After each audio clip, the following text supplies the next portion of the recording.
Naramdaman ng Pinoy runners ang diwa ng Pasko sa katatapos sa 2025 Santa Bubble Run na idinaos kahapon sa Makati City.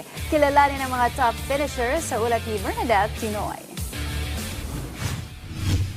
Ho, ho, ho! Ilang libong runners ang nakilahok sa 2025 Santa Bubble Run dito sa Ayala Triangle Gardens. Bit-bit ang kanilang mga chikiting at fur babies. Sama-samang tumakbo ang mga runners sa ilang race category gaya ng 10 km, 5 km, 3 km at 1 km run kung saan hinirang na top female finisher ang Pinay Trail runner na si Angelica Balo.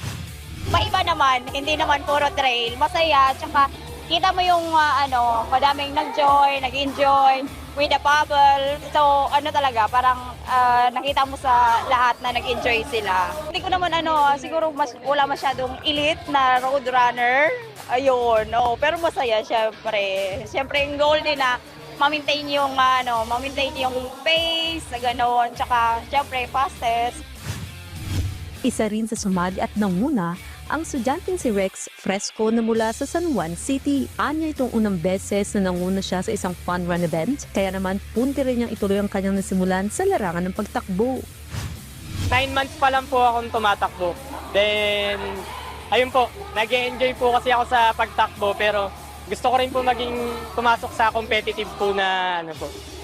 Kaya nagtitraining po ako na gusto para po sa mga susunod na event.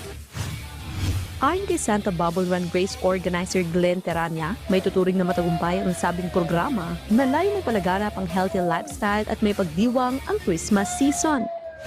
Hindi namin na-expect na talagang dudumugin ng mga runners o sold out lahat yung target namin na 2,000 runners.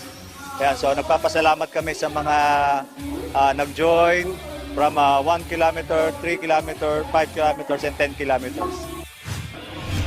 Bernadette Tinoy para sa Atletang Pilipino para sa Bagong Pilipinas.